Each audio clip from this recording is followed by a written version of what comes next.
Bizi asosiy muammoimiz biz katta bo'la olmayapmiz. Biz har doim o'zimizni emas, boshqalarning hayotida yashaymiz. Muammo shunda. Psixologlarga borish bu jinnilik deb atalgan, bu telbalik deb atalgan. Kim uchun oila qadrli bo'lsa, natija har doim Allohdan bo'ladi, bandadan bo'lmaydi. Katta inson hal qiladi. Mas'uliyatni farzandlarimizga yuqlaymiz. Endi bu ayolmi yoki erkakmi, mana shu masala. Hamma o'zini fikriga ega bo'la boshladi. Asl haqiqat qayerda deb o'ylaydi. Ayniqsa bu erkaklarning qo'rquvi. Bunaqa erkakka kim yoqadi? Assalomu alaykum. Assalomu alaykum. Gulnoza, yaxshi keldingizmi? Rahmat. Bugungi Mening hayotim mening qo'limda deb nomlangan haqiqat shou jonli tahlillarimizni ilk mehmoni O'zbekistonda rastanovkalar bo'yicha eng zo'r metodologiya asoschisi Gulnoza Yakubjanova bilan suhbat qilamiz. Xush kelibsiz. Rahmat opajon. Avvalambor taklif uchun rahmat. Aynan bu loyiha orqali inshaalloh ko'plab ayollarning qalbiga yetib boramiz deb o'ylayman. Inshaalloh. Gulnoza, bugun men sizni oldingizga xuddiki bir mijoziy sifatida kelganman. Chunki bilaman konsultatsiyalaringiz narxi yaxshigina turadi va bugun keling dildan mana shu konsultatsiyalarda beradigan maslahatlaringizdan ham qizg'onmasdan xalqqa manfaatli bilimlaringizni ayamasangiz deb qolaman. Va birinchi savolim, Gulnoza, mana shu psixologiyaga kirib kelishingiz va aynan rastanovkalar yo'nalishini tanlashingizga nima sabab bo'lgan? Avvalambor, bilasizmi, har bir psixolog shunchaki psixolog bo'lib qolmaydi yoki har bitta psixologiya yo'nalishiga kirgan, umuman har qanday ilmga kirgan inson u ilmga besabab kirmaydi. Buni o'ziga yarasha sabablari bo'ladi, ya'ni hayotiy zarbalar, o'zining holati, og'riqlar orqali men ham o'shalar qatori o'zimning hayotimdagi masalalarni yechish uchun, o'zimni tushunish uchun, hayotimda bo'layotgan vaziyatlar bizni nazarimiz o'sha paytdagi ongimda og'ir deb hisoblagan, bunaqa yasholmayman boshqa, men bundan chiqishim kerak, charchadim, to'ydim, bunaqa hayotdan deydigan положениyaga kelganimda aynan Alloh taolo menga aynan shu ilmlarni nasib qilgan. Bundan 6 yil avval 28 yoshimda men psixologiyaga kirib kelganman. Ikkinchi farzandimni dunyoga keltirganimda. Ko'pchilik meni kuzatuvchilar aytadi, mana o'zi yosh, nimani biladi bolalar haqida yoki insonlarning taqdiri haqida nima biladi deydi. Lekin bilingki, har bitta sizga nimadir bermoqchi bo'lgan inson avvalambor o'sha yo'lda bosib o'tgan bo'ladi. Sizni his qila olish uchun, sizni og'rig'ingizga, muammongizga yechim bera olish uchun albatta u mana shu yo'llarni bosib o'tib, o'zining tajribalaridan, hayotiy ssenariylarni yopib, kelajakka qanday qilib qarashni o'rgata oladigan inson bo'ladi. Va men bemalol ayta olaman, yosh bo'lishimga qaramasdan Alloh taoloning chiroyli bir darslardan o'tganman, hali ham o'tib kelyapman, chunki bu darslar tugamaydi. Umrimiz oxirigacha biz mana shu dunyoda yashar ekanmiz, darslarni olamiz har doim. Va meni ham o'zimga yarasha oilaviy munosabatdagi muammolarim, moliyaviy qiyinchiliklar, o'zimni tushunmaslik, anglamaslik, farzandlarim bilan til topishmaslik, turmush o'rtog'im bilan ziddiyatlar, umuman har doim o'zimni haq deb bilishim, atrofni eshitmasligim, xuddiki atrofimda hamma yomon, bitta men oppoqman, atrofda hamma aybdor meni nimadir bo'lishimga, lekin men farishtaman, chunki men hamma yo'lni to'g'ri qilyapman degan bir fikrda yurgan qiz bo'lganman. Va tushunib yetganmanki, lekin bu bilan hayot o'zgarmayapti. Bu bilan oldinga siljish bo'lmayapti. Bu bilan garmoniya yo'q. Bu bilan qalbda xotirjamlik yo'q. Sog'lomlik yo'q, moliyaviy erkinlik yo'q, munosabatlarda bir-birini tushunishlik yo'q. Va aynan psixologiyaga kirib kelganimdan keyin tushundimki, hamma gap har doim ham atrofda emas ekan.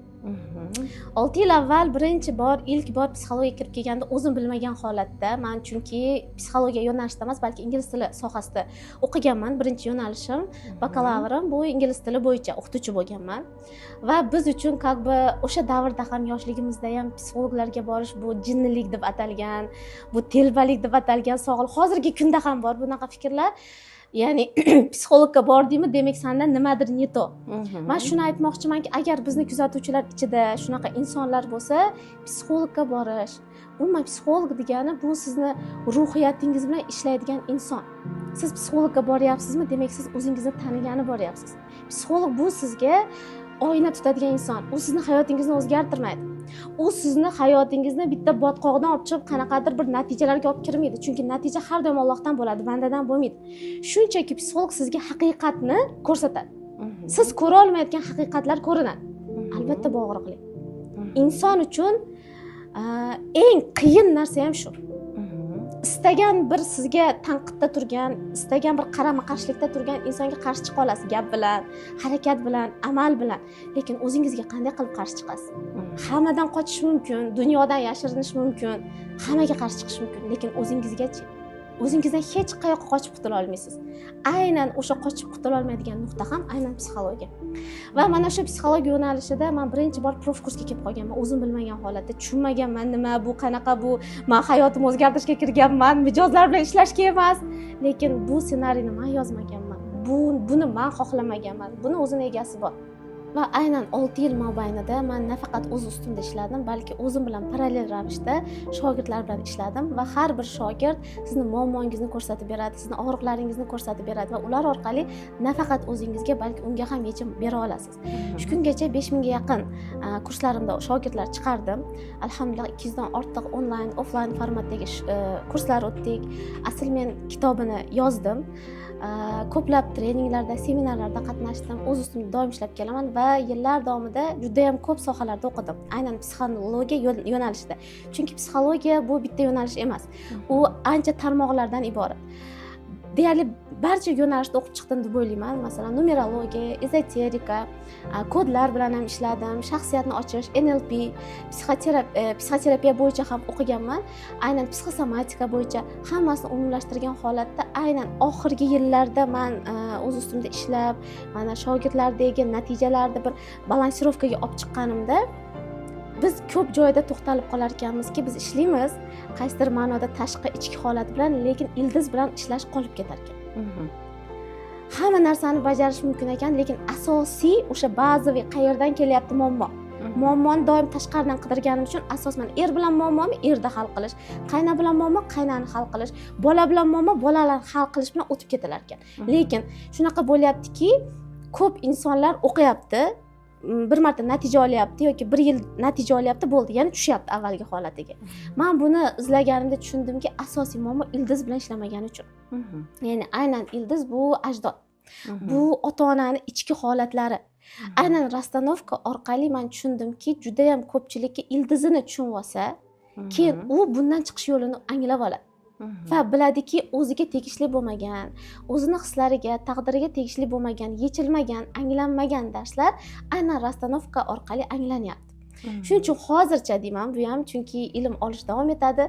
Hozircha men rastanovkada to'xtadim va mana shu orqali ko'plab natijalarni olyapmiz, alhamdulillah. Rahmat. Keling, bugungi suhbatimizni 3 bosqichga bo'lamiz. Birinchisi munosabatlar, ikkinchisi pul, hamma uchun qiziqarli, va uchinchisi har bir insonni qiynayotgan ichki xotirjamlik va sog'lik. Demak, munosabatlarga o'tadigan bo'lsak, er-xotin munosabatlari. Va ayni paytda aynan meni mijozlarim orasida, konsultatsiyalarga kelayotgan mijozlar orasida shunaqa savollar borki, erim bor-u, lekin men o'zimni yolg'iz his qilaman. Negadir erim bor-u, lekin biz bir-birimiz bilan unchalik ko'p suhbatlashmaymiz degan fikrlarni eshitaman. Va savolim, siz qanday qaraysiz? Inson turmush o'rtog'i bo'la turib yolg'iz bo'lishi mumkinmi? Umuman yolg'izlikni siz qanday his qilasiz? Yolg'izlik deganda nimani tushunasiz? Va bugun psixologiya aynan mana shu yolg'izlikka qanday yordam bera oladi? Yaxshi savol bo'ldi. Chunki juda ham ko'p insonlar eng asosiy qo'rquvi ham shu. Ya'ni yolg'iz qolib ketishdan qo'rqadi. Nimadir ish boshlatishda ham, munosabatga kirishda ham, umuman yangi bir hayotini, yangi etapini boshlayman desa, men agar hozir o'qisam, ilm olsam, rivojlansam, o'zimni tanisam, men boshqacha bo'lib qolaman. Va men erimga yoqmay qolaman, atrofga yoqmay qolaman. Men уже komfort zonadan chiqqanimdan keyin men boshqacha insonga aylanaman va oxirida boraman-da va men yolg'iz qolaman. Juda ham ko'p insonlarning programmasining oxiri shunaqa. ya'ni yolg'izlik programmasi.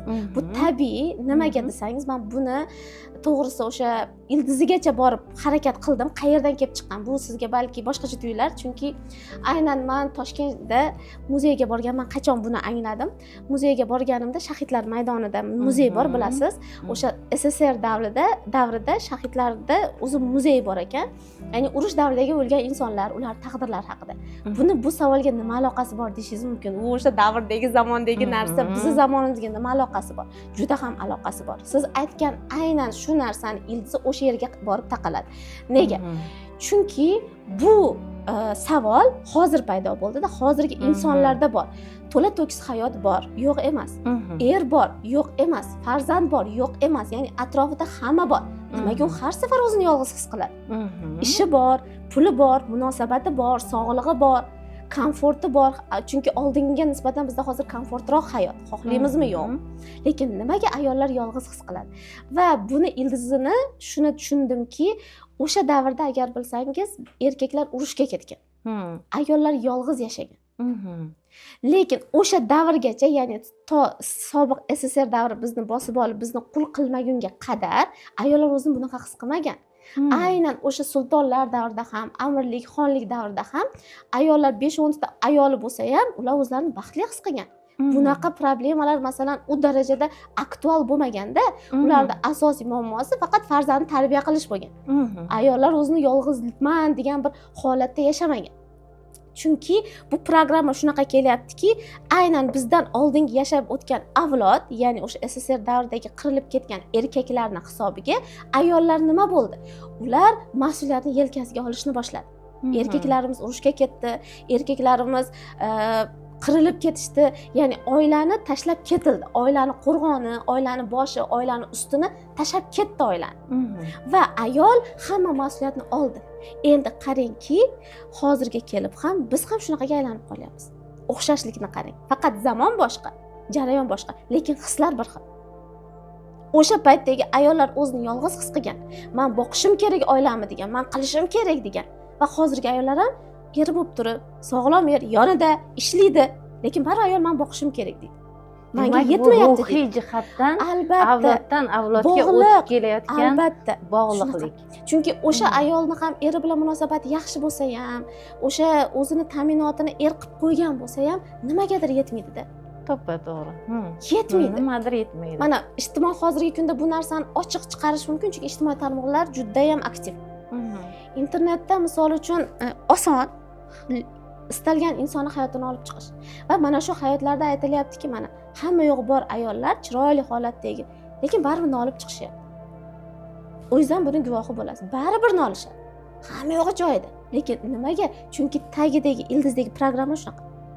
Mana xuddiki nima yechim bera olasiz? Aynan shunday holatda. Aynan shuning uchun ham rastanovkani tanlaganman-da. Mana shu rastanovkalar orqali o'sha o'zini ajdodida mana shunaqa insonlar bo'lgan bo'lsa, deylik, buvasidami, bobosidami shunaqa urushga ketgan, ona yolg'iz qolgan, buva yolg'iz qolgan. Ana o'shalarni qabul qilish orqali taqdirini, ya'ni uni taqdiri boshqa ekanligini, buni taqdiri boshqa, uni hislari boshqa, buni hislari boshqaligini anglash orqali inson o'ziga qaytadi. Rastanovka umuman har qanday ilm sizni o'zingizga qaytaradi. Biz har doim o'zimizni emas, boshqalarning hayotida yashaymiz. Muammo shunda. O'sha munosabatning asosiy muammosining tagi insonlar o'zini hayotida emas, boshqalarning hayotida yashayotgan. Shu joyda bitta kichkinagina texnika berib keta olasizmi bizni eshitib turganlarga? Agar ma'qul ko'rsangiz, masalan, aynan mana shu avlodlar bilan ishlashda nimaga amal qilsa eng to'g'ri bo'lar edi? Masalan, qisqagina rastanovkaning bir qismini tushuntirib berishim mumkin.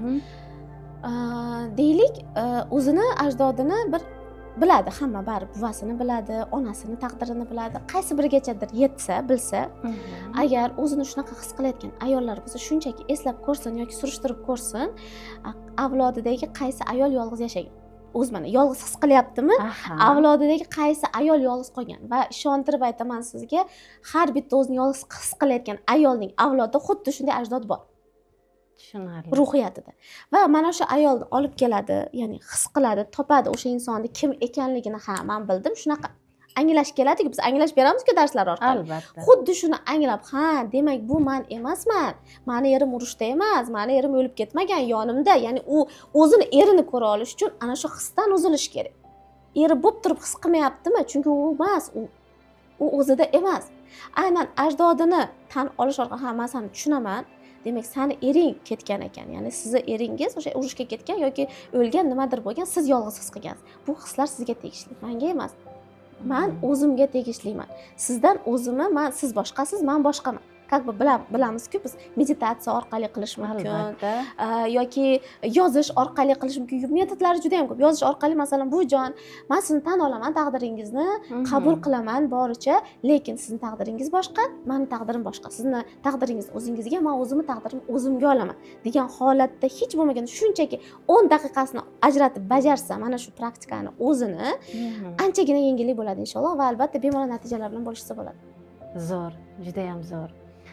Yana bir savolim, mana bugungi kunda juda ko'p oilalarda er-xotin munosabatlarida aynan biron bir janjal bo'lsa yoki bir ajrash darajaga borib qolsa, ko'p hollarda bizni jamiyatimiz ayollarni sababchi deb hisoblaydi. Shu fikrga qanday qaraysiz? Haqiqatdan ham masalan 70% holatlarda ayol sababchi bo'lishi mumkinmi? Aynan sizni mijozlaringiz orasida, sizni konsultatsiyalaringizda, mana natijalaringizda shu narsa qanday jarayon bo'ladi va bu fikr qanchalik to'g'ri? Men shu fikrga ikki taraflama qarashni xohlardim. Ham erkak tarafdan, ham ayol tarafdan. Nimaga?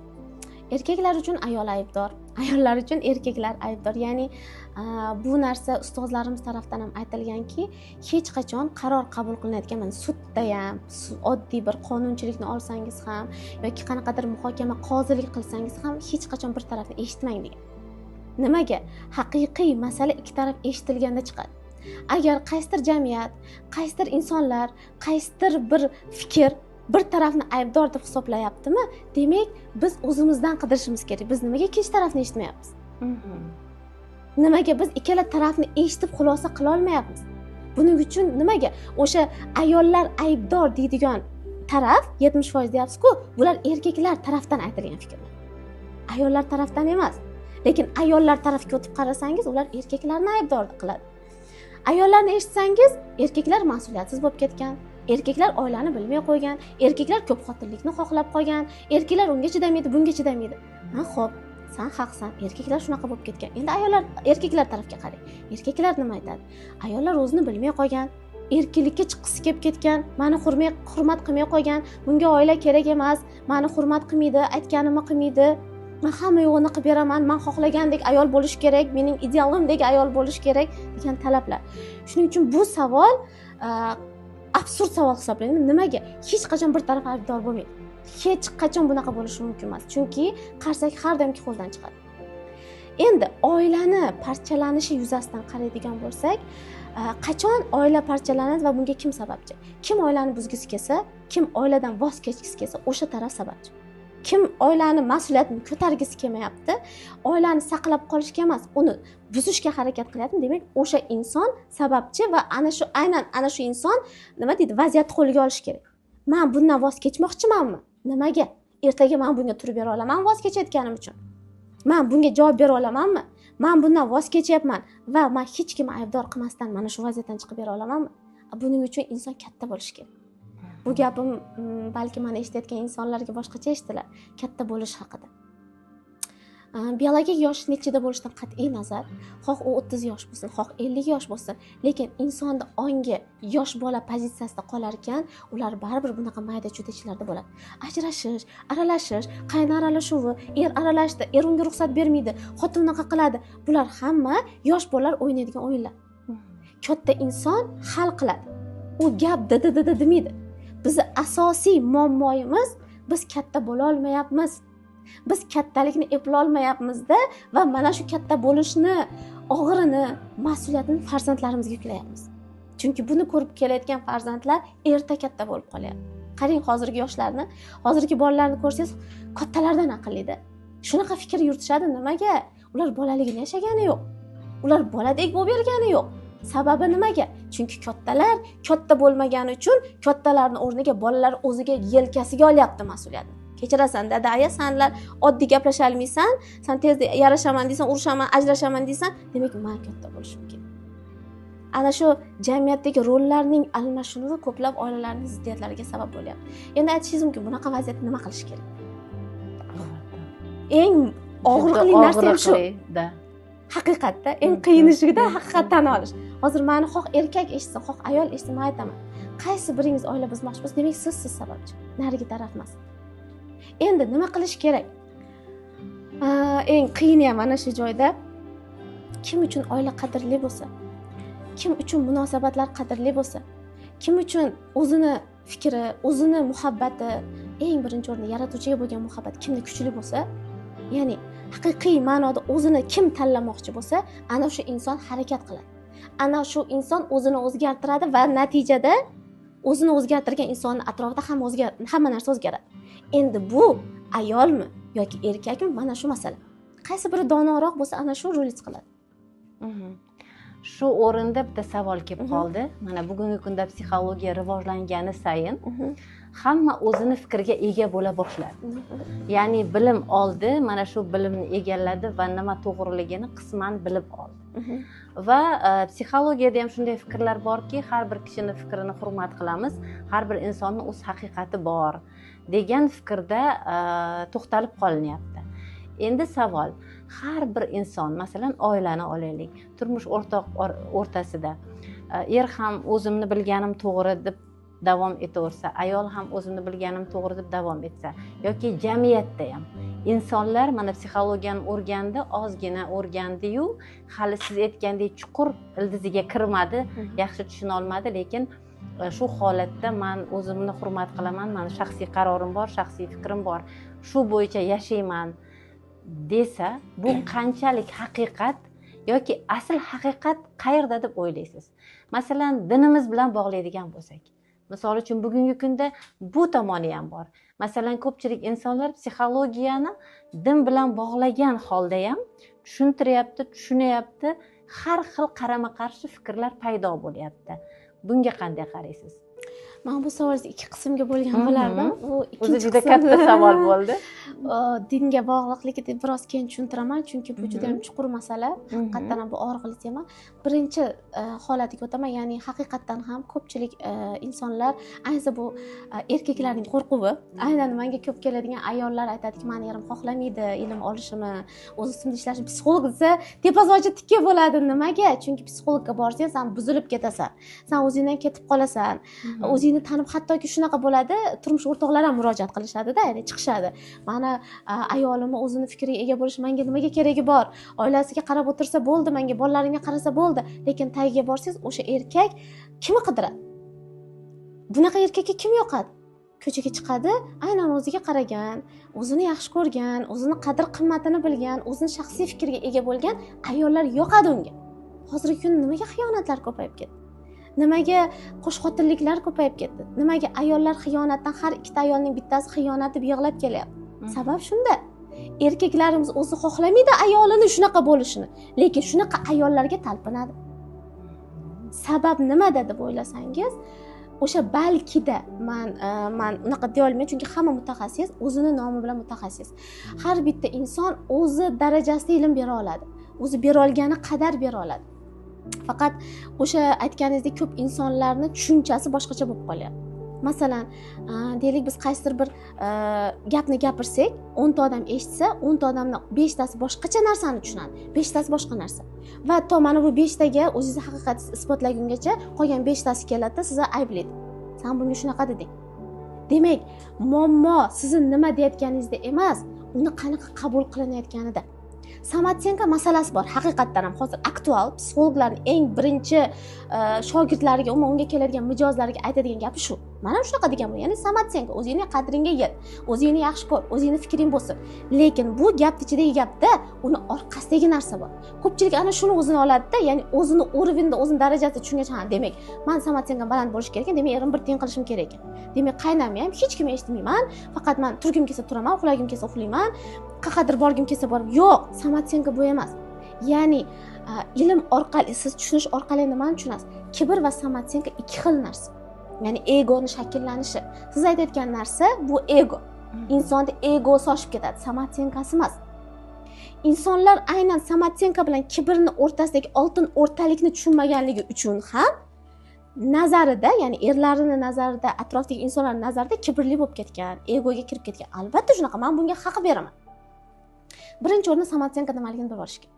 Yana qaytaraman. Samotsenka, ya'ni o'ziga bo'lgan hurmat, o'ziga bo'lgan ishonchning oshishi bu eng avvalambor o'zini hurmat qilishi, o'zini fikrlarini, o'zini qarashlarini, o'zini ichki holatini hurmat qilish va shu bilan birgalikda narigi odamni hurmat qilish. Ya'ni men haqman, u nohaq emas. Men haqman. Men o'zimni taniyman, lekin senga ham haq beraman. Sen ham haqsan. Sen ham o'zingning fikringga egasan. Ikkinchi tarafga ham haq bera olish bu haqiqiy samotsenka. Ana shu oltin o'rtalikni tushungan insonlargina psixologiyadan to'g'ri foydalanadi va kerakli natijalarni oladi. Lekin buni tushunmasdan, buni egoga olib o'tib ketsa, ya'ni xudbinlik o'tib ketsa, siz aytgandek holatlar bo'lishi tabiiy, ya'ni ajrimlar, bir-birini tushunmasliklar. Shuning uchun aytaman, qaror qabul qilinayotganda albatta uzoqroq ilm olishni. Bitta kurs bilan, bir martalik suhbat bilan yoki 3-4 ta odamning gapini, 3-4 ta reelsni ko'rib olish bilan insonning psixikasi o'zgarib qolmaydi. Buning uchun vaqt kerak. Boya aytdim-ku, kim hayotini o'zgartiradi? Haqiqatdan o'sha kemani rulini qo'liga olgan odam, men o'zgaraman, men o'zgarishga tayyorman degan odamda sabri bo'ladi. Ya'ni bu ilmda orqasi juda katta sabr bor. Yillar bo'lishi mumkin. Siz psixologga keldingiz, 3 marta o'rgandingiz, bo'ldi, zo'r bo'lib ketdingiz emas. Bunga yillar kerak mana. Sizga necha yil bo'ldi bunaqa holatga kelguningizgacha? Albatta. Insonlar buni ko'rmaydi-da. Sizni hozirgi holatingizni ko'radi, mana shunaqa bo'ldi, mana shunaqa bo'ldi. Ertaga shunaqa bo'laman. Bo'la olmaydi. Buni to'g'ri tushuntirib berish kerak. Sen bunaqa holatga yetib kelgungacha mehnat bor. Bilamiz buni. Qanchadan qancha o'zingni bosib o'tishing bor. Qancha joyda sabr qilib bergansan. Qancha joyda ichingni aytgansan. Qancha joyda o'sha eringdan zarba kelganda yo'q, sizda emas, o'zimni ichki holatimni ko'ray deb borib izlangansan, kitob o'qigansan. Masalan, o'zim aytaman. U psixologdan bu psixologga, u ilmdan bu ilmga yugurganman. Menda nima fikr noto'g'ri ketyapti? Nima bor? Mana bu hozirgi stolga kelgunimga qadar bo'lgan jarayon. Lekin biz u orqadagi mehnatni emas, xuddiki hozir mana bu sahnada biz ikkalamiz gaplashib o'tiribmiz ekranda. Lekin sahnaning ortidagi insonlar bor biz uchun xizmat qilayotgan. Bularni hech kim ko'rmaydi-ku mehnatni. Faqat ikkalamizni ko'rishadi. Men xuddi shunday. Natijani ko'rasan, ayniqsa ijtimoiy tarmoqlarda blogerlar orqali bu juda ham bir aktual bo'lib ketdi-da, mashhur bo'lib ketdi. Bitta bloger chiqadi, bo'ldi, bunaqa qildim, bo'ldi, bunaqa. Yo'q-da, o'sha bloger ham o'sha darajaga kelguncha u kerak bo'lsa qattiq non yegan. Albatta. Ko'chalarda yotgan. Bitta videoni olguncha bilmaymiz, endi 100 marta syomka qilgandi. Lekin tashqaridagi odamga xuddiki bu oddiygina qildi, qo'ydi, mashhur bo'ldi, pul topdi, boy bo'ldiga o'xshaydi. Shu sababdan bizni aziz kuzatuvchilarimizga aytardim, haqiqat mana shu yerda, yaltiroq narsalarda emas, haqiqat sizni haqiqiy ma'noda ichki sabringizda va mehnatingizda. Buning natijasini faqatgina shu orqali ko'ra olasiz. Endi savolingizning ikkinchisiga keladigan bo'lsak, din masalasi, masalan, ko'pchilik keladi, shu psixologiya dinga qarshi, din psixologiyaga qarshi. O'zi aslida din nima, psixologiya nima, buni ajratib olish kerak. Agar siz dinni o'rganmoqchi bo'lsangiz, uni ustozlariga borasiz. Dinni psixologdan o'rganishning o'zi ahmoqlik. Mana ko'pchilik keladi-da, psixologdan diniy ilmlarni olishni xohlaydi. Qanaqa qilib sen diniy ilmlarni kelib psixologdan o'rgana olasan? Yoki boradi, diniy islomiy psixologiya degan narsa chiqdi.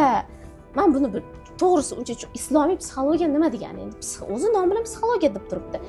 Aslida islom bu bizning fitratimizda bor narsa. U qayerdadir psixologiyada, dinda, kitobda, qaysidir insonning ichida emas. Islom bizning fitratimizda bor. Bu degani o'sha sizda ham, menda ham har bir bizni eshitib turgan insonning ichida islom fitrati o'zi joylashtirilgan. Bu aytilgan, necha yuz yil avval aytib bo'lingan narsani biz nimaga har safar muhokama qilamiz? Bizni bunga haqqimiz bormi? Nimaga Alloh taolo o'zi aytib, joylab, muhrlab, mana bo'ldi, mana shu senga haqiqat, mana shu kitob degan narsaga qachongacha olishib solishtiramiz? Bu aytib bo'lindi. Islom fitrati hammamizda bor. har qanday din vakilida bor. Shunchaki hammani o'zining tanlovi bor. Hozircha shunaqa. Lekin bu ahmoqlikki psixologga kelib dindan fatvo so'rash. Mana kelishadi, dindan fatvo so'raydi. Men aytaman, kechirasiz, men dindan fatvo bermayman. Uni fatvo ahli bor, o'zini insonlari bor. Albatta. Siz murojaat qilayotgan insoningizga qarang. Psixolog sizga o'zingizni tanishga yordam beradi. O'zingiz ko'rmagan kamchiliklarni ko'rsatadi. O'zingiz anglay olmayotgan haqiqatlarni anglatib berishi mumkin. Ya'ni prosta oyna tutib beradi. Buni anglaysiz.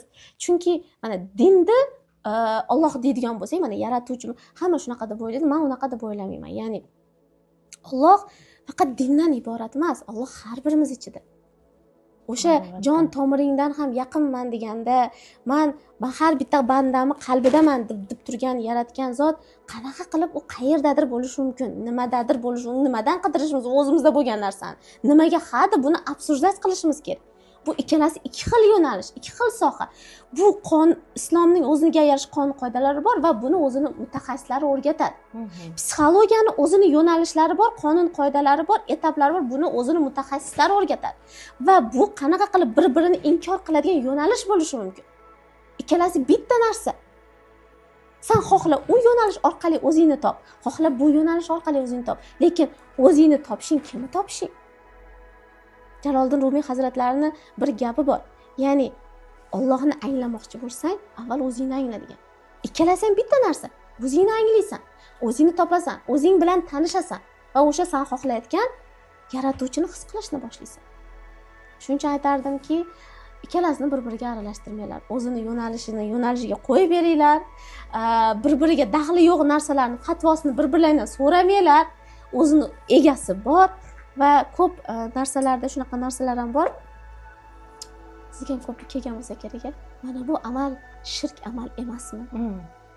Bo'ladi ko'p. Islomda musiqa tinglash shirk emasmi? Meditatsiyalar shirk emasmi? Raqsga tushish shirk emasmi? Juda ko'p keladi shunaqa narsalar.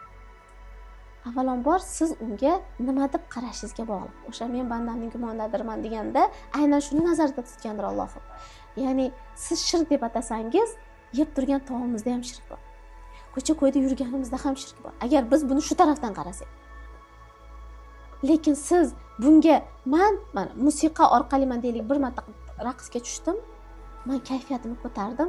Kayfiyatimni ko'tarishim, hayotga pozitiv qarashim, bir o'ynab olishim kimga foyda? Men bu kayfiyatimni ko'tarish orqali nima qilaman? Erim bilan yaxshi bo'lamanmi? Farzandlarimga yaxshi qarayman, urmasdan, so'kmasdan, alamimni olmasdan, sevgida bo'lamanmi?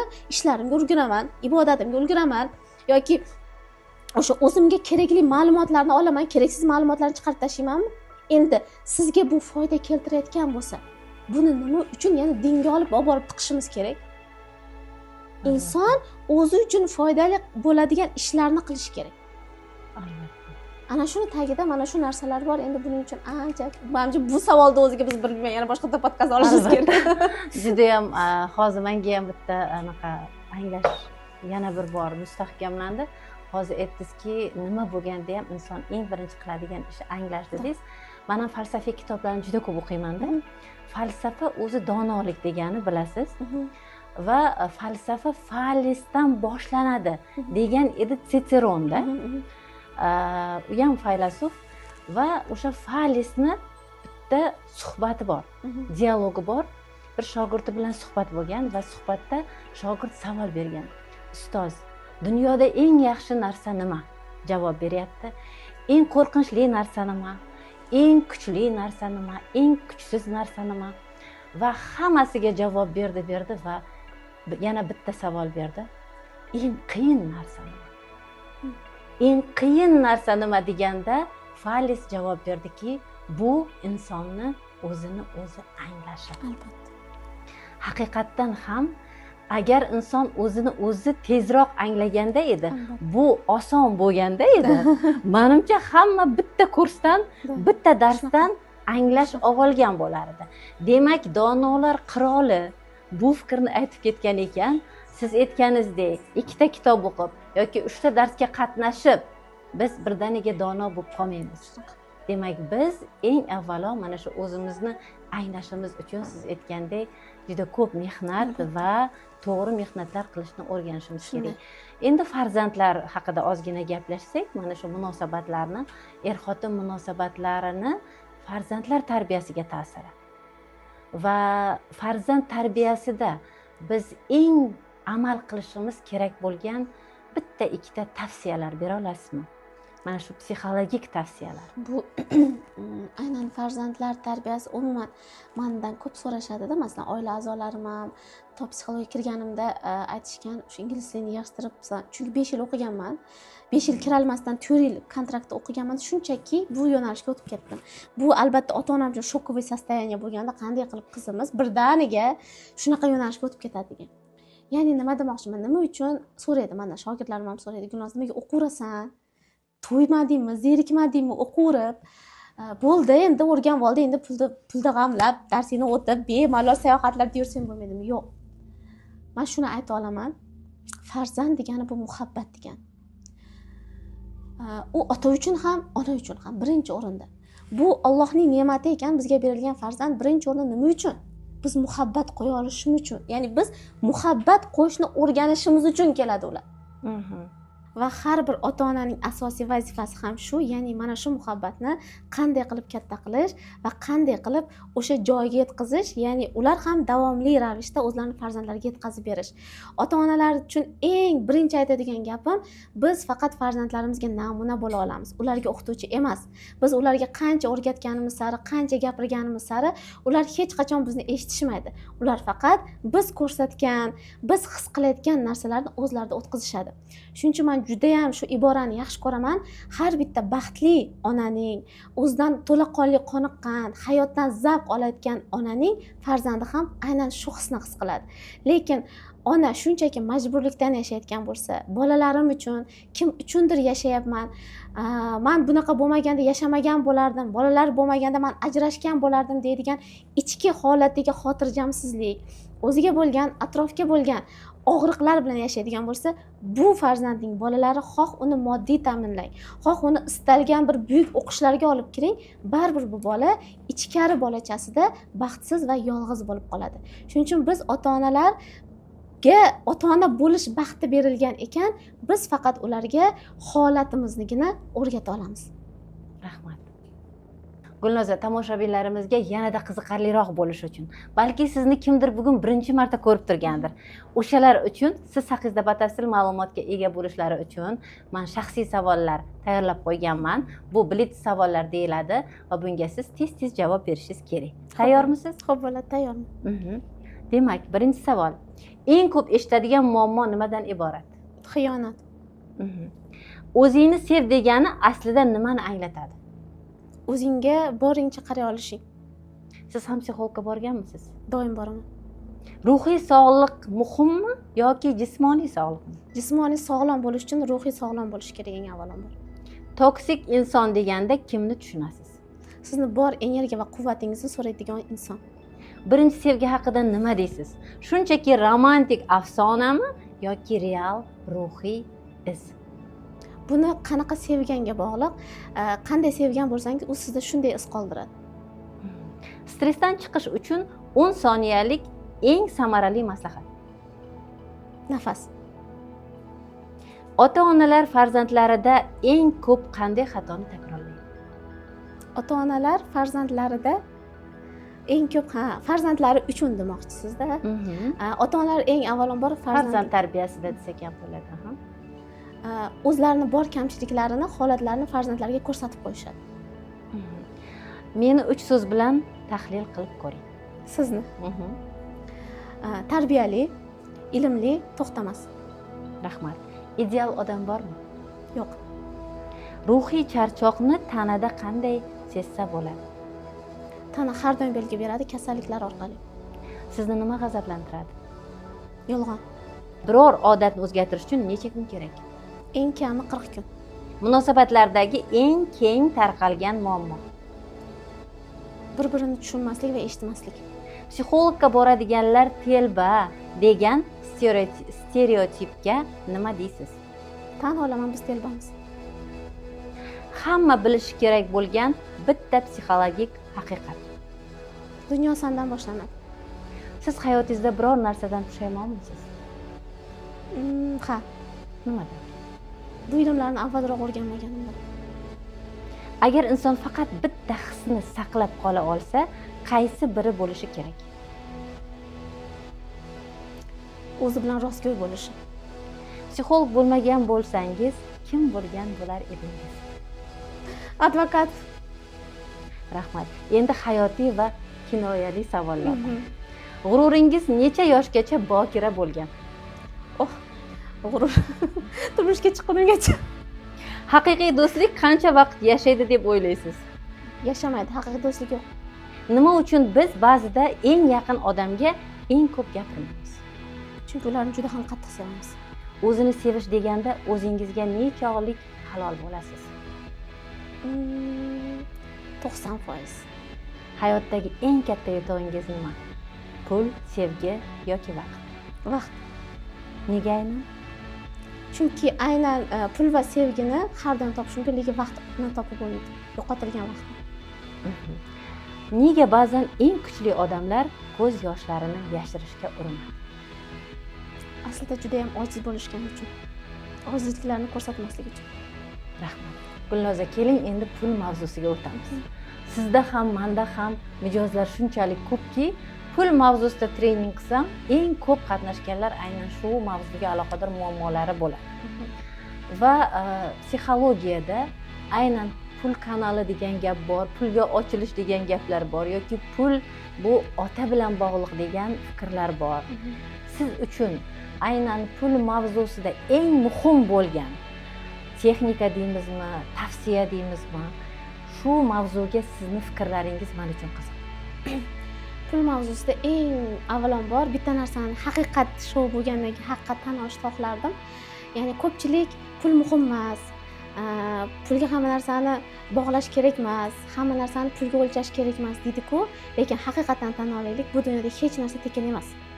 Haqiqiy ma'noda inson biror narsani sotib olmoqchi bo'lsa, o'ziga yaxshilikni ravo ko'radigan, yaxshi narsani ravo ko'radigan inson albatta qimmatini oladi. Hech qachon arzon, tekin narsa tarqatilgan narsa insonga yoqmaydi. Yoqmaydi ham, yoqmaydi ham. Bu xoh narsa bo'lsin, xoh kiyim bo'lsin, xoh yeb ichish bo'lsin, xoh ilm bo'lsin. Ilmdan pul qizg'angan inson bu o'zidan qizg'angan inson hisoblanadi. Pulga keladigan bo'lsak, xohlaymizmi yo'qmi, biz moddiy dunyoda yashar ekanmiz, bizga pul kerak.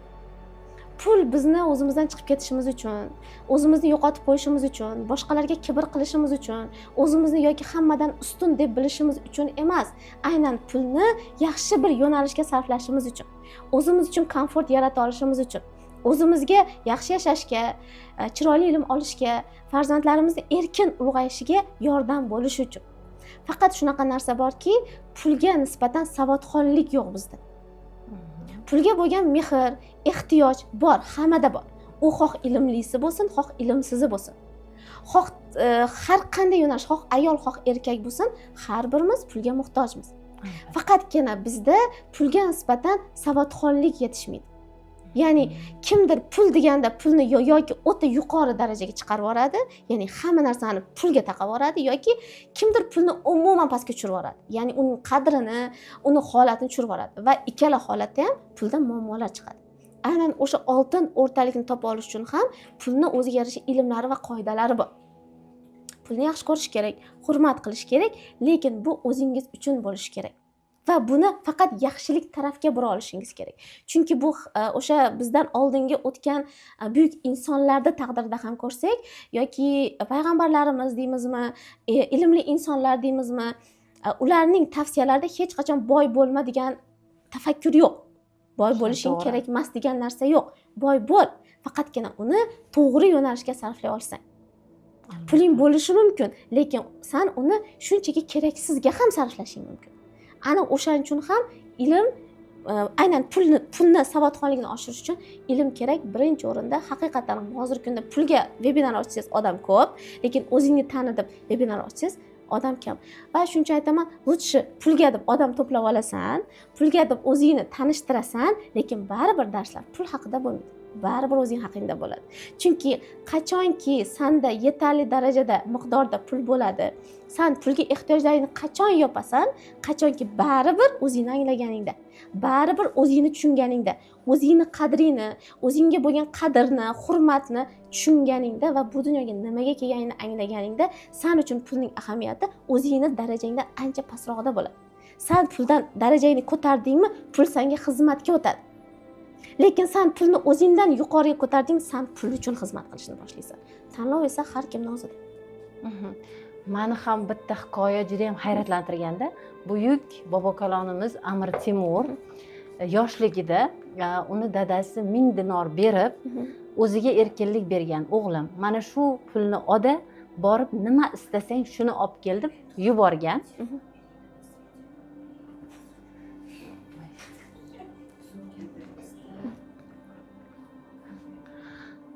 Shu o'rinda buyuk bobokalonimiz Amir Temur haqidagi bitta hikoya esimga tushdi. Uning otalari unga 1000 dinor berib, o'g'lim, mana shu pul senga. Istagan narsangni sotib olishing mumkin. Borda nimaga xohlasang shunga sarfla deganda, Amir Temur butun hamma yoqni aylangan, nima olsam ekan deb rosa o'ylangan va bozorda bir kishi bitta qog'oz ushlab o'tirgan ekan va aytibdi, mana shu qog'oz 1000 dinor. Uni ichida bitta yozuv bor. Kim shuni oladi 1000 dinorga deb o'tirgan ekan va Amir Temur shunday boribdi, men olaman shu qog'ozni. Va u inson so'rabdi, kimni o'g'lisan? Va tabiiyki otalarining ismini aytibdi. Hozir esimda yo'q otalarining ismi, shu kishini o'g'liman deganda, men seni otangni taniyman. Buni otangni oldiga borganingdan ochgin. Otangni oldida ochib o'qigin deb 1000 dinorni olgan ekan. Va shunda Amir Temur mana shu pullarning hammasini bittagina o'sha so'zni sotib olish uchun sarflagan va uyiga kelib ochganda nima yozuv bo'lgan? Shu haqda o'qiganmisiz? Hammasi o'tib ketadi degan yozuv emasmi? Yo'q. Iskandarlar davri o'tdi, sening ham davring kelur. Senga bitta maslahat. Asosiysi hech kimga zulm qilma degan yozuv bo'lgan. Ya'ni zulm bilan inson hech narsaga erisha olmaydi degan ma'noda yozilgan bo'lgan. Bu yerda nima yozilganidan ham muhimroq narsa, shunday dunyoni egallagan Amir Temur shunchalik bilimni qadrlagan va ba'zilar o'ylaydi, bilimni sotib olish kerakmi? Masalan, nimaga biz kurslarni sotib olishimiz kerak? Va men bir necha marta mana Gafsul Agzamni, Jilloniyni ko'pchilik biladi, u inson ham doim hamma pulini ilmga sarflab umrini o'tkazgan. Shu uchun hozir siz aytgan savodxonlik, siz aytgan hamma tavsiyalar aslida bitta fikr bilan xulosa qiladigan bo'lsak, inson nimani yaxshi ko'rsang, shuni berishni o'rgan deyilganda, biz pulni yaxshi ko'ramiz-u, lekin o'sha pulni berishga kelganda hech qanday og'rinmasdan, ayniqsa ilmga sarflangan pul eng to'g'ri sarflangan pul deb o'ylayman. Aynan shu yerda bitta narsani aytib o'tmoqchiman. Qo'shimcha qilib, ko'pchilik shunaqa deydi, bilimni pulga sotadi deb. Shunda biroz to'g'rilab ketmoqchiman. Bilim hech qachon pulga sotilmaydi. Agar haqiqatan kimnidir ilmini sotib olmoqchi bo'lsangiz, dunyoning butun boyligini yig'ing, u ilmga yetmaydi. Albatta. Men o'zimning ilmimni ham shunga baholayman. Masalan uchun, Gulnoza, ilmingni shuncha 6 yildan beri o'rganganlaringni qanchaga baholaysangiz, uni bahosi yo'q. Chunki bular qanchadan qancha ko'z yoshlar, qanchadan qancha kechasi bilan uxlamasdan qilingan darslar, o'z ustida ishlashlar, tajribalar orqali kelgan. Har bitta ilmni o'ziga singdirishlar orqali kelgan. Bilim hech qachon sotilmaydi. Bunga haq beraman. Haqiqatan shunaqa. Siz pul to'layotgan bo'lsangiz, haq to'layotgan bo'lsangiz, o'sha insonning vaqtiga va quvvatiga to'layapsiz, xolos. Insonlar shuni tushunmaydi. Deylik, tikuvchini oldiga boradi, bitta xizmatni qiladi, o'rniga pul oladi. Bu norma. Sotuvchidan biror narsa sotib oladi, bu norma, u narsani sotyapti. Ovqatlangani kiradi, ovqatga pul to'laydi, bu norma. Lekin negadir ilm ahliga pul to'lanayotganda bu norma emas. Nega? Chunki sen uni evaziga nimadir olmayotganga o'xshaysan. Lekin asli sen dunyolarni olasan. O'sha tikuvchini sen ishiga, mehnatiga haq to'layapsan. Oshpazni ham qilayotgan ovqatiga, mehnatiga haq to'layapsan. Uni ovqatni qanchalik mazali chiqadigan tajribasiga pul to'la olmaysan. yoki yillar davomida o'rgangan tajribalariga pul to'la olmaysan. Xuddi shunday ilm ahlini ham olgan ilmini hech qachon bahola olmaysan va to'la olmaysan uni haqqini. Sen pul to'layotgan bo'lsang, shunchaki uning vaqtiga va senga ketkazayotgan quvvatiga to'layapsan. Men shuning uchun har doim ustozlarda o'qiyotganda shu e'tiqodni olaman, men bilimini sotib ola olmasdim. Lekin mana shu ustoz o'zini vaqtini mana shunga baholabdi. Men buni qabul qilaman. Siz o'zingizni qanchalik hurmat qilsangiz, o'zingizni vaqtingizni, quvvatingizni va qadringizni qanchalik hurmat qilsangiz, demak sizga o'rgatayotgan insonning vaqti va qadri hamda quvvatini shunday hurmat qilasiz. Gulnoza, prof kurslaringizni 5000, 7000 dollardan sotayotgan ekansiz. Bu hattoki ta'limdagi kontraktlardan ham ancha yuqori. Nega aynan shunday baholagansiz o'z bilimlaringizni? Ya'ni prof kurs degani bu o'zingiz ham bilasiz, prof kurs o'tayotgan inson sizga kelayotgan insonni butun mas'uliyatini oladi-da.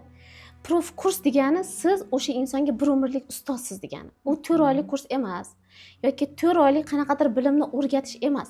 Bu siz unga bir umrlik ustoz bo'lib tanlanish degani. Shuning uchun men kimnidir shogird deb tanlayapmanmi yoki meni kimdir ustoz deb tanlayapman, bu bir umrlik, hech qachon 4 oylik, 5 oylik bo'lmaydi. Chunki shunaqa shogirdlarim bor, 2 yil, 3 yil oldin prof kursni bitirib ketgan bo'lsa ham, haligacha ustoz deb murojaat qilishadi, o'zlarining mijozlarini ishlashdi. Endi nima uchun bunaqa narx qo'ydim? Ataylar shunaqa narx qo'yganman. Chunki prof kursda o'qimoqchi bo'lgan odam kim bo'ladi? U kimgadir dars bermoqchi bo'lgan odam yoki o'ziga yoki oilasiga. Ya'ni psixolog bo'lmoqchi, o'zini ustida ishlamoqchi, o'zini stereotiplarini sindirmoqchi, o'zini boricha qabul qilmoqchi va o'zini anglamoqchi bo'lgan inson agar o'zini baland narxga loyiq ko'rmasa, qanaqa qilib baland narxni kimgadir tavsiya qila oladi? Bu narx nima uchun qo'yilgan? Aqlni sindirish uchun. Aql qo'rqadi bu narsadan. Men o'zimni ilmimni shunchaki arzonga berishni xohlamayman. Nimaga? Shundoq ham arzimagan summaga o'qib ko'payib ketgan mutaxassislar ko'p. O'zini psixolog deb atab va ko'p bo'lgan va bunaqa narsalar yo'q bo'lish uchun mayli 100 ta odam o'qitmay, 50 ta o'qiting, lekin sifat. Son emas men uchun, sifat muhimligi uchun. Bu birinchidan.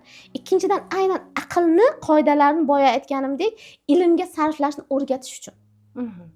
Oldingi zamonda aytishadi, unaqa bo'lmagan. Yo'q, oldingi zamonda bundan ham qimmat bo'lgan ilm. Chunki o'quvchini ota farzandini yetaklab ustozga bir umrga bergan. Xizmatga bergan. Biz xizmat qildirmaymiz-ku uyimizda. Xizmatga bergan. Ana shu ilmni olish uchun hatto ustoz gapirmagan ham yillar xizmat qilgan bitta gapni o'rganish uchun. To'g'ri. To'g'ri. Va Alisher Navoiyning o'zini otasi ham qanchadir miqdorda qo'yni nimadir sotib bergan, lekin bular ko'rinmaydi. Aynan ilmni qadrini oshirish uchun aynan shu narxni belgilaganman. Chunki ilmni qadri oshmas ekan, ilmni qadrlamas ekanmiz, ilmga to'g'ri baho bera olmas ekanmiz, u ilmni olamizda sarflamaymiz. Chunki juda ham ko'p insonlarda sandig'i to'lib ketdi ilm bilan. Tekin ilmlar, tekin tarqatilayotgan materiallar, bepul darslar juda ham ko'p. Men prof kurslarimni eng birinchi ajralib turgan jihati bilim emas, nazariya emas, ya'ni amaliyot. Men praktikum deb nomlaganman. Biz shu kungacha olingan ilmlarni hayotda qo'llashni o'rganamiz. Asosiy muammo ham shunda. Ilm olaveramiz, lekin qo'llashga kelganda qiynalamiz. Siz prof kurs orqali aynan qo'llashni o'rganasiz. Rahmat. Gulnoza, endi keling sog'lik va xotirjamlik bosqichiga o'tsak. O'z psixologiyani o'rganadigan juda ko'pchilik insonlar ko'pchiligi ruhiyati nosog'lomligidan va juda ko'p kasalliklarga yo'liqib har qancha dori ukollar bilan shifo topa olmasdan psixologiyaga kirib kelishga majbur bo'lgan insonlar. Savol: siz shunga qanday qaraysiz? Qanchalik bog'liqlik bor sog'lik bilan insonning ruhiyatini bog'liqligi va ichki xotirjamligimiz bo'lganida insonda qanchalik sog'lik bo'ladi? Shular haqida o'zingizning fikrlaringiz. Bir ulug' insondan so'rashgan ekan, dunyoda eng yaxshi narsa boylik yaxshimi deb. Ha, boylik yaxshi deyilgan ekan. Lekin boylikdan ham afzalroq narsa bor. Bu nima deb qiziqib so'rashganda, bu sog'liq deyilgan ekan. Va shunda ha, to'g'ri aytiladi. Sog'liq bo'lmasa boylik tatimaydi. Lekin shunda aytilgan ekanki, lekin sog'liqdan ham, boylikdan ham afzalroq narsa borki, u bo'lmasa bu ikkalasi ham tatimaydi. Bu nima deb so'rab qiziqishganda aynan ichki xotirjamlik deyotgan ekan. Sog'lig'ingiz bo'lishi mumkin, boyligingiz bo'lishi mumkin, lekin qalbingizda xotirjamlik bo'lmasa ekan, na munosabat, na pul, na sog'lik sizni ko'zingizga ko'rinmaydi. Va psixologiya aynan sizga ana shu ichki xotirjamlikka kelishga yordam beradi. Ya'ni tana sog'lomligi bilan ruhiyatning sog'lomligi bir-birlari shu darajada chambarchas bog'liqki, buni real faktlar bilan ayta olaman. O'zingizam bilasiz, psixologiya bilan ishlagan inson, umuman ichki xotirjamlikka erishgan inson doim yosh ko'rinadi. Energichni ko'rinadi. U doim harakatda, u doim izlanishda. Nimaga? Chunki u bizda informatsion potok bor. Ya'ni ruhiyatimizga keladigan informatsiyalar oqimi. Mana shu informatsiyalar oqimi biz negativ informatsiya qancha olganimiz sari bu xuddiki bir virusga o'xshab tanalarimizga tarqaladi. Endi tanaga virus tushgandan keyin, tanaga deylik bir nima yuqqandan keyin tanada nima boshlanadi? Masalan, kasallik yuqqandan keyin tana kasallanishni boshlaydi. Ya'ni grippga o'tish, masalan, korona bir-biriga yuqadi deymizmi yoki qaysidir kasallik bir-biriga yuqadi-ku, xuddi shunday tanaga ong orqali kirgan har qanday informatsiya virusga o'xshab tanaga tarqaladimi, tana bunga reaksiya beradi. Ya'ni kasalliklar orqali reaksiya beradi. Informatsion potokni to'g'rilaganimizda, ya'ni ma'lumotlar bazasini ongimiz, ya'ni quloqimiz orqali, ko'zimiz orqali va ongimiz orqali qabul qilayotgan informatsiyalarni to'g'ri baholaganimiz, ya'ni pozitiv narsalarni olib kirganimizda tana ham unga yarasha javob qaytarishni boshlaydi. Chunki biz trillionlab hujayralardan iboratmiz. Va mana shu trillionlab hujayralar har kun almashib turadi. Yangisi, eski hujayralar ketib, yangisi kelsa nima bo'ladi tana? Yangilanadi, yosharadi. Buning uchun aynan tanaga mana shunday informatsion potok kerak. Ya'ni ma'lumotlar oqimi pozitiv bo'lishi kerak. Negativ kirgandan keyin hujayralar yangilanmaydi. Bu ilmiy isbotlangan.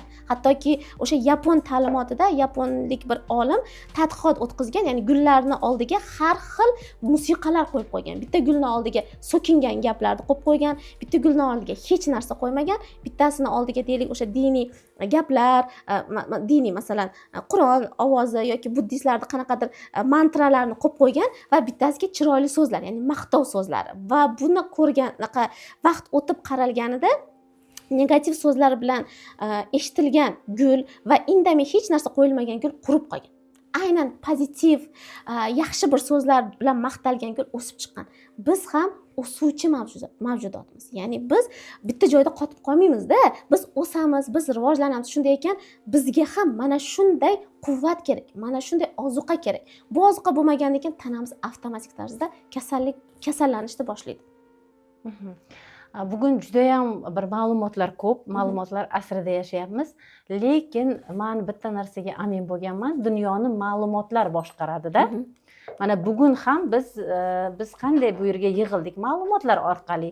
Men sizni taklif qildim, siz keldingiz, xuddi shunday bizga yetib kelayotgan bugungi ma'lumotlar, ijtimoiy tarmoqlardagi ma'lumotlar yoki atrofdagi, masalan, yaqin qarindoshlarimiz, yaqin insonlarimiz orqali yetib kelayotgan ma'lumotlar deyarli 70% aslida ularniki.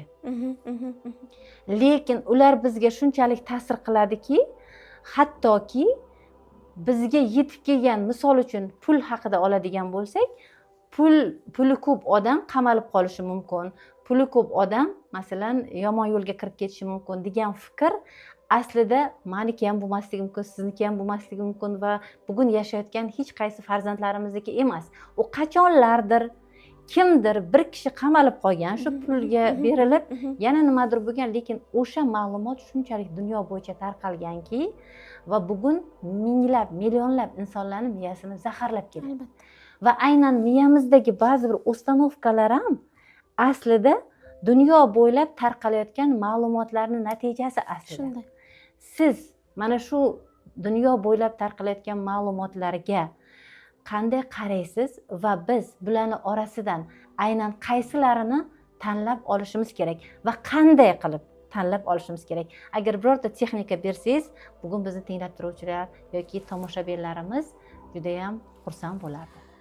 Bu juda ham dolzarb savol va qiyin mavzu. Nimaga biz ma'lumotlar oqimi bazasi bemalol ochiq bo'lgan zamonda yashayapmiz.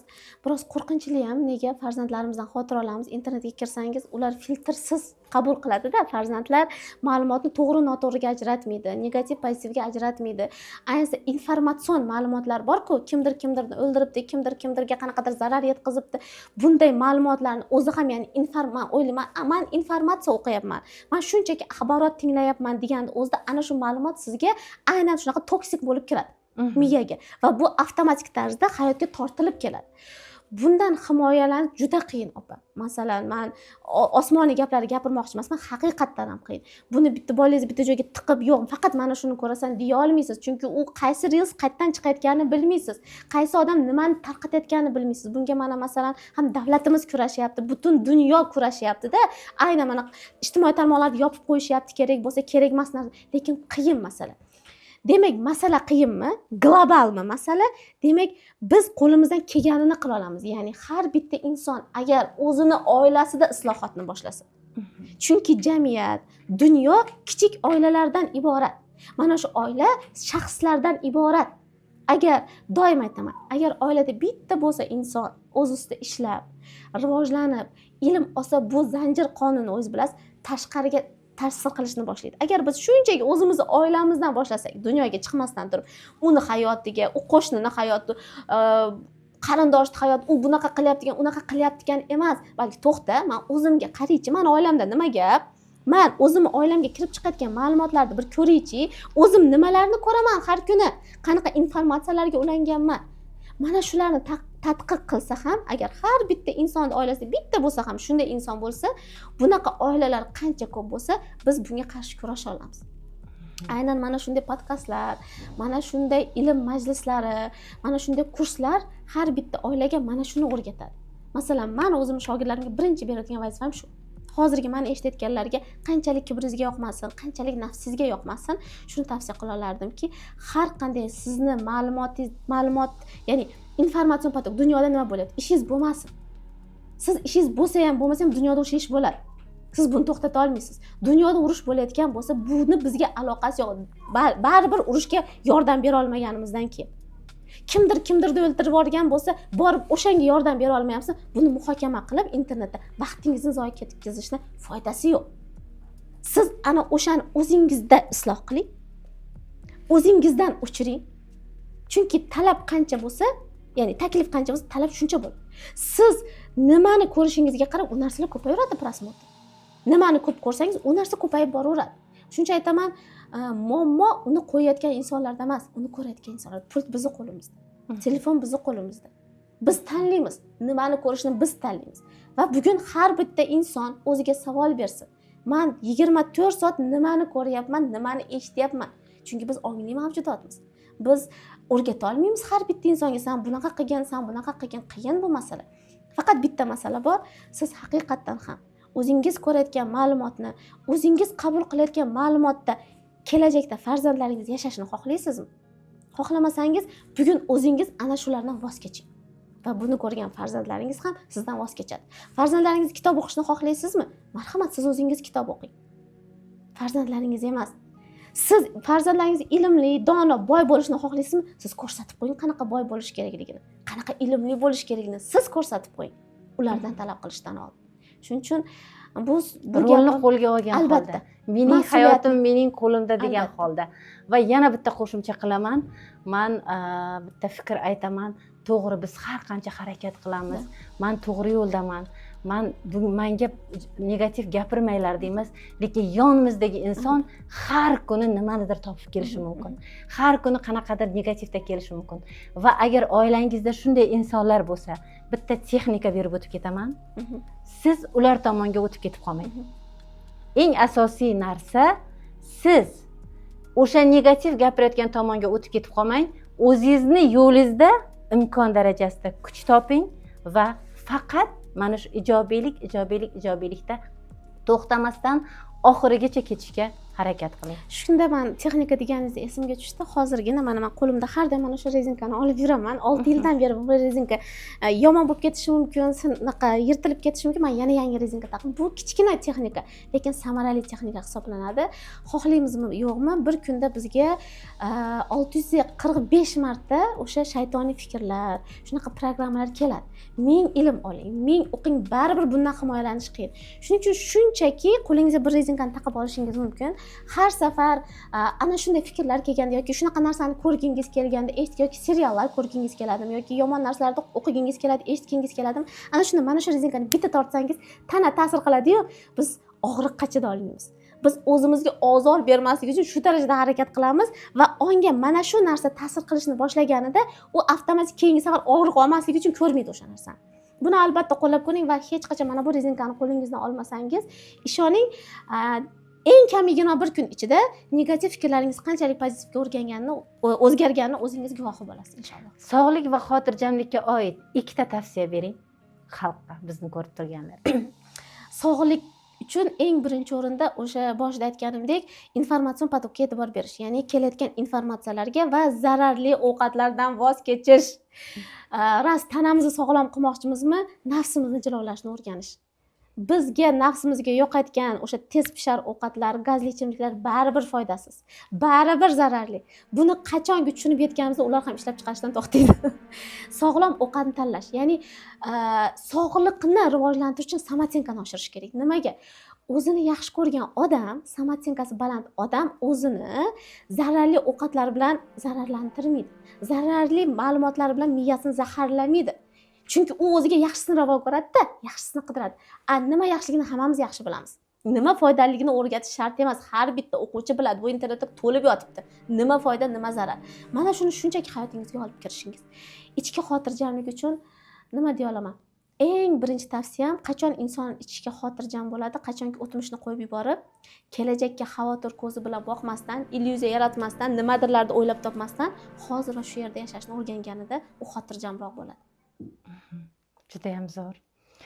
Bugungi bizni ko'rib turganlarga sovg'alaringiz bormi? Albatta. Juda ham ko'pchilik hozir qiziqdi, yangicha yo'nalish, nima ekan, qanaqa ekan deyshti. Aynan rastanovkalarimga chegirma e'lon qilmoqchiman. 30% aynan mana shu videoni keling kimlarga, biz millionlab insonlarga bera olmaymiz buni. Shunday. Mana shu videoni 3 ta do'stiga yuborib qo'yganlarni va eng zo'r kommentariy yozganlar. Izohlarda bizni podkastimizdan nimalar xulosa qilishdi va nimalar sizga yoqdi, sizga aynan nima ta'sirli bo'ldi, nimani anglab qoldingiz. Shu fikrlaridan eng chiroyli yozganlariga va 3 ta do'stiga yuborib qo'yganlarga bu sovg'alar beriladi. Inshaalloh.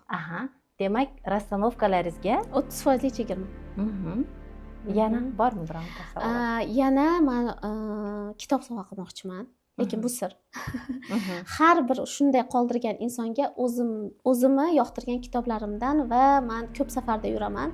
Aynan Makka Madina safarlarida yurganman. Yaqinda ham ketaman inshaalloh. Ana shunday safarlardan olib keladigan maxsus sovg'alarim bor. O'zi ataylab olaman. Shu kimgadir beraman deb shunday sovg'alarimni sovg'a qila olaman. Yaxshi. Va men ham aynan mana shu mening hayotim mening qo'limda deb nomlangan 1 oylik mana shu haqiqat show jonli tahlillarimdan 50% chegirmada mana shu eng zo'r izoh yozgan insonlarga sovg'a beraman. Rahmat Kamol opa, taklif uchun maza qildim bugun gaplashib. Hamma narsani yetkazib bera olmadik, chunki vaqt kam bo'ldi. Lekin inshaalloh umid qilamanki, bugungi podkastimiz foydali bo'ldi.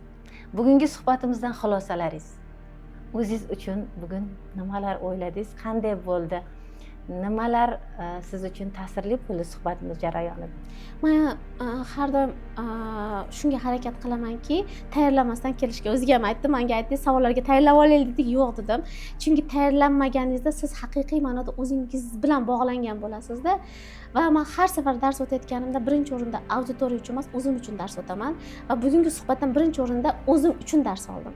Har bitta gapirgan gapimni o'zimni hayotimda, o'zimni holatimga soldim va demak Gulnoz aytdim bunaqa qilishga. Gulnoz senga gapiryapti va sen buni qabul qil degan narsani oldim.